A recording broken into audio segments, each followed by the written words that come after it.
மாற்கு நற்செய்தி அதிகாரம் 6 திருவசனங்கள் 1 தொடங்கி 6 முடிய. அக்காலத்தில் இயேசு தொழுகை கூட தலைவரின் வீட்டிலிருந்து புறப்பட்டு தமது சொந்த ஊருக்கு வந்தார். அவருடைய சீடரும் அவரை பின்தொடர்ந்தனர். ஓய்வு நாள் வந்தபோது அவர் தொழுகை கூடத்தில் கற்பிக்க தொடங்கினார். அதை கேட்ட பலர் வியப்பில் ஆழ்ந்தனர். அவர்கள், இவருக்கு இவையெல்லாம் இங்கிருந்து வந்தன? என்னே இவருக்கு அருளப்பட்டுள்ள ஞானம் என்னே? இவருடைய கைகளால் ஆகும் வல்ல செயல்கள்.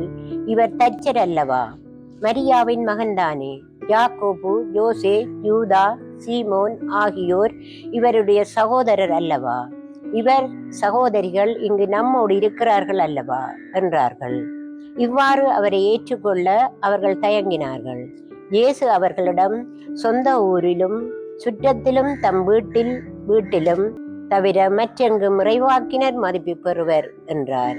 அங்கே உடல்நலமற்றோர் சிலர் மேல் கைகளை வைத்து குணமாக்கியதை தவிர வேறு வல்ல செயல் எதையும் அவரால் செய்ய இயலவில்லை. அவர்களது நம்பிக்கையின்மையை கண்டு அவர் வியப்புற்றார்.